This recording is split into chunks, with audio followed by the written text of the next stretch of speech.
What people? What's going on? And we're here again. Yeah, we are. Yeah. And like I said, this is part 2 now. And on is the juicy. Hollyoaks and then after. Right, straight to it. Let me just start by saying Hollyoaks was by far one of the pivotal moments in my life for many reasons, and it was not only my first time of tasting getting my first taste of what fame would be like. It showed me grind. It taught me how to adapt quickly. It changes all the time, and it was one of the best and most memorable moments. It gave me some of the most memorable moments of my life. One of the best things that ever happened to me, 100%. Now, at the same time, there was a lot of things that happened while my time may not have been the same like people before me. And there were a lot of variables. Okay? Number 1, COVID. I got on the show, came on screen, and all of a sudden, lockdown. I didn't get a chance to go to award shows or get invited to go anywhere and all these types of things. As soon as I kind of got onto screen, things just got into a lockdown. It was like, I just got here, and then this happens. It was long, and there was so much uncertainty in the business. I didn't even know if there was a job for me to come back to. I just got a job. I didn't even know if there was going to be a job for me to come back to. But that experience for me was undeniably some of the best times of my life on that show. So one of the best moments of that show, or one of the best things to come from that show, is my friendship with Andrea, which was unbelievable. I love that woman to bits. The mentorship I've had from Richard Blackwood, Trevor, Kelly, the friendships that family for me was crazy. And even the introduction of my little brother Tommy, and he's going to be a very interesting person for you guys to listen to in the coming future. I see a lot of big things for that kid. I don't want to say kid, but for that young man, some big things. And whilst on this show, some of you may know, or some of you didn't see, but that we got affected by the whole Black Lives Matter thing. Now, I think it's an industry issue, and Hollyoaks did what they could. I can't speak for Rachel. I can't speak for any other person on that show. In terms of the treatment I received and how I went around that place, I didn't have no problems. There were problems for people, but I think when you go to any workplace, people are going to have issues. But don't get it twisted, there are issues that need to be addressed, and I hope that they are being addressed now that I've left the place. And I haven't really spoken to much people about how things have been for them. But in terms of what I thought it could do for me going on to that show, I thought once I do one little thing. Let me start again. They said, they've always told me, get some experience and then we'll see. We'll see how he is. Then let's just see what he can do, and then we'll assess if he's good, because he looks like he's got something, but let's just see, we're not sure yet. I was working for 2 years. I was on television near enough all the time. I was filming near enough all the time. So regardless of the stigma which is put on soaps, at the end of the day, I was told to do something and I did it. I did what the director asked. I did what the show asked for it. At the end of the day, a lot of people judge you on how you can take direction, because at the end of the day, I'm portraying the story which someone else has written. So if I don't do it justice to how they want it, then I'm not doing my job. It's a shame that it's perceived in a certain type of way, because I think that it could be one of the reasons why it's been difficult for me to get other work. I'm not too sure. I'm not a person hiring, but I think it could be something. I think once you've got or done any type of show for a certain amount of time, I don't think my stint was long enough for me to be known as that character. But I mean, for certain characters, in soaps and sitcoms and things like that, when they've been in something for so many years and then they try to break out, it's hard for people to see them as other people instead of the character that they're known for. So I can see why it could be difficult, but at the same time, I don't think it's look, personally, I don't think it's fair, but who am I to say anything? That's how the world is at the end of the day. Everyone thinks that they should get something. If they don't. That's just how it's meant to be. But I truly thought that because of I had the experience, it would help just that bit. I thought at least I'd be able to say, right, I'm in the room. And boy, I mean, wow, I mean, since coming off the show,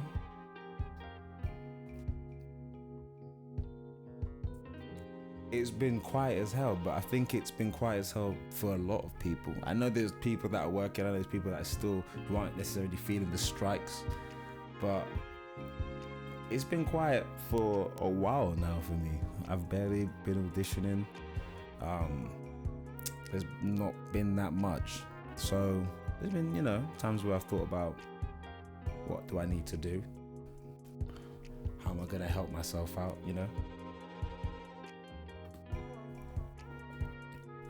What's my next steps? But at the end of the day, that's what I signed up for, innit?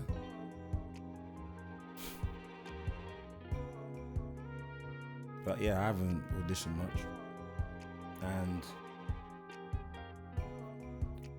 it's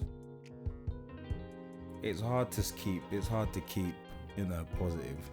But I am positive at the end of the day, because although there have been a lot of downs, I did end up filming something, and I have managed to get a job since leaving Hollyoaks, which is difficult. I mean, trying to break the old character and even moving on from something which you've been on for so long, a lot of people aren't able to get another job. It's not like it's uncommon knowledge. So I'm very grateful that I've been able to get a job, and that job was insane. The best thing I've ever done. And the people I met, it was just crazy. It was crazy. And you guys are gonna be able to watch this on ITV coming out in October. And I think that for me, I'm hoping that that's gonna be one of the things that, or if not the thing that allows me to have both feet in the house. If you've heard me before, I say Hollyoaks with my one foot in. I need another thing or another couple of things to say I'm now inside the house, now close the door, and now I want to start running up the stairs. And I hope this is the thing that's going to maybe allow me to say I'm inside the house. No, I'm close the door, close it, and get going. And I'm going to talk about that another time, because I'm actually going to talk about the entire whole experience, because it was incredible. But I'll tell you a little bit about it now. It's called Three Little Birds, and it's coming out on ITV in October. And it was written by Lenny Henry, and it was produced by Tiger Aspects. And when I tell you this, we took you back in time, man. And what a beautiful production it was to film. I just can't wait to see it. That's the thing when it comes to these things. A lot of the time you do something, you had a great time, but you don't even know how. First, you don't know how it's going to turn out. Secondly, you know that everything that they do, right? If it's a TV series especially, there is a time limit for each TV series. Either you get half an hour or you got your hour, yeah? Because then really you got 45 minutes because you've got to take in breaks. If it's 30 minutes, it's 20 minutes because then you have to take in ads as well, whatever, right? But just to get it in, just to cram all that in, you don't know what they cut.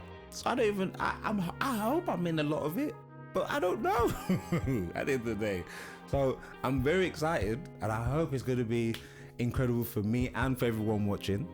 So it's just you have to stay hopeful. You know what I'm saying? You have to stay happy and like optimistic, even though everything we do in this thing makes it easy. And so everything we do in this unless there is a reward or result that is just so obvious for us to appreciate, it's so hard to just stay optimistic, because oh my gosh, the amount of people I talk to now just says it's hard and they might have to stop acting. I hate when people say that, because I think like that all the time, and I just want there to be ways for all of us to just sustain, but whilst doing what we love. And I guess this is a problem for many industries. I mean, if you look at, okay, I'm speaking in terms of creatives, but if you look at sports, if you've been playing football your whole life and suddenly you can't play football anymore, that's mad. That's a whole shell shock to you, right? So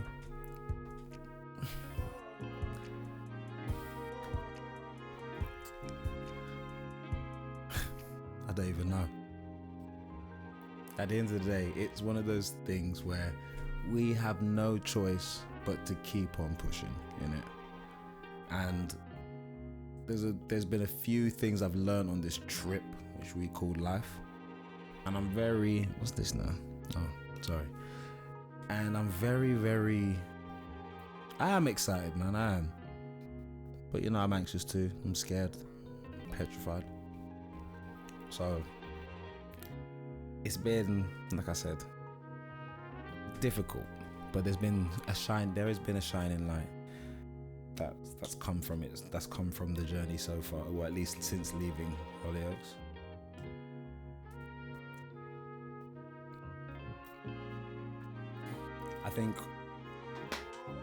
I just think as an actor, we all hope for the time when things get regular. Yeah? When suddenly you audition for a couple of things a week or a month, because you hear other people doing it, right? There's always something happening. You just need to know someone who's in the know, or you need to be in the know. But with everything that's happening in the industry, shouldn't we just realize that it's just hard in general for everybody? Shouldn't we kind of lower our expectations a bit? Maybe it would hurt less. Maybe it wouldn't burn us so much. Maybe it would help us to, maybe it will help us to just be more open to the idea of doing something other than this. Not giving up, but I find it so hard to get another job because I feel like I'm doing this an injustice. That's the correct way of saying it, the correct English.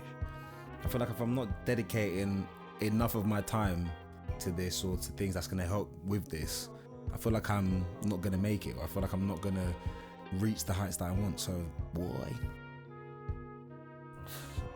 it's just a roller coaster for us. An actor's life for me, an actor's life for us.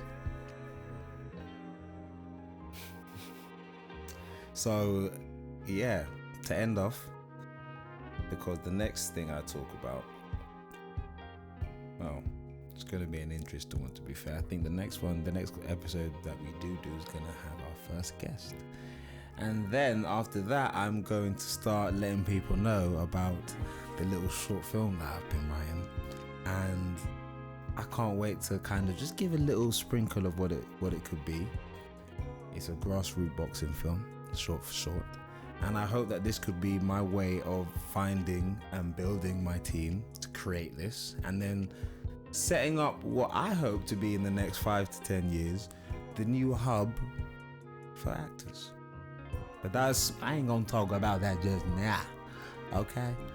First thing I'm gonna talk about is the boxing short film and the interview that I've got coming out soon, which is gonna be very interesting. But thank you again for tuning in, people. I hope this has been interesting. And what I'd also like is for people to, if you have watched this and you want to ask me anything, just message, leave a comment, all those types of things, because sometimes I feel like I leave certain things out, and it's not on purpose. It's just I've never really done this before. I'm not really good at being open like that, so I forget a lot of things, and sometimes I feel like there's things that people wouldn't want to hear or know, or just ask. And I'm not saying I've made it yet, but I've seen a few things, I've met a few people, I've heard a few things, so ask away, man. Once again, thank you for tuning in, people. Love and respect, and I'll see you next time. Don't know when that's gonna be, but because I think I'm gonna be going away for a little bit, but We're keeping, you know what? Nah, we're keeping the momentum. Every Sunday, we're going to get something. So I'm going to see you next Sunday, B. Peace and love.